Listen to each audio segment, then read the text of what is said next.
கர்த்தருடைய பரிசுத்த நாமத்துக்கு ஸ்தோத்திரம். இன்று நமக்கு அருளப்பட்ட தேவ வார்த்தை லூக்கா 11:35. உன்னில் உள்ள வெளிச்சம் இருளாகாதபடிக்கு எச்சரிக்கையாயிரு. இந்த வசனத்தில் நம்மளுக்கு என்ன சொல்லி தந்திருக்காங்கன்னா, வெளிச்சம் யாருன்னா இயேசு கிறிஸ்து. அவர் தான் உள்ளான வெளிச்சம், நம்ம இருதயத்தின் வெளிச்சமாய் அவர் தான் இருக்கிறாரு.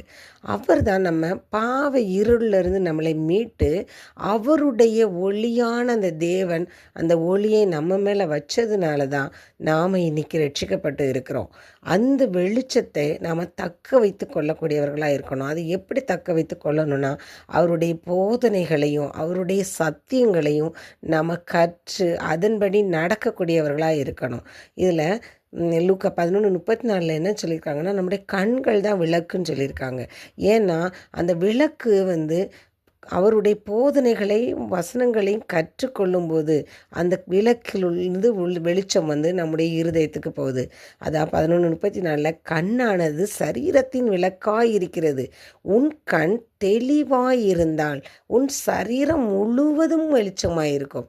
அப்போ நம்ம அவருடைய வார்த்தைகளை பார்த்து படித்து அவருடைய போதனைகளை கற்று அந்த கண்ணான விளக்கு ஒளியை பெற்று அந்த ஒளி நம்முடைய சரீரத்துக்குள்ளே பாயும்போது நம்முடைய சரீரம் முழுவதும் இருள் நீக்கப்பட்டு வெளிச்சமாய் மாறியிருக்கும்.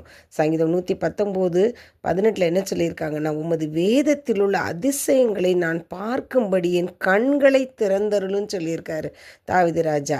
நாமும் நம்முடைய வேதத்தில் உள்ள அதிசயங்களின் பார்க்கறதுக்கு கண்களாகிய நம்ம அந்த விளக்கை நம்ம பயன்படுத்தும் போது அது ஒளி ஏற்றப்பட்டு அந்த ஒளியானது நம்முடைய உள்ளத்தின் இருளை நீக்கி அது வெளிச்சமாய் மாற்றுகிறது. சங்கீதம் 18:28 சொன்னபடி என் விளக்கை ஏற்றுவீர், என் தேவனாய கர்த்தர் என் இருளை வெளிச்சமாக்குவார். அவர் தான் நம்முடைய விளக்கை ஏற்றக்கூடிய தேவன். அவர் தான் நம்மை வெளிச்சமாய் மாற்றக்கூடியவர். அதனால் நாம் அவருடைய போதனைகளையும் அவருடைய சத்தியங்களையும் நம்ம வாசித்து நம்முடைய அகத்தின் இருளை நீக்கி மற்றவர்களுக்கு ஒளி தரும் விளக்காய் நம்ம மாறுவோம். ஸ்தோத்திர நன்றி துதிக்கிறவனுடைய வார்த்தைகளுக்கு நன்றி. அப்போ நாங்களும் மற்றவர்களுக்கு வெளிச்சம் தரக்கூடியவர்களாய் உம்முடைய ஒளியை எங்களுடைய முகத்தில் பிரகாசிக்கக்கூடியவர்களாய் மாறுவதற்கு நீங்கள் எங்களுக்கு உதவி செய்யுங்க. இயேசு கிறிஸ்துவின் வேண்டிக் கொள்கிறேன் பிதாவே, ஆமென்.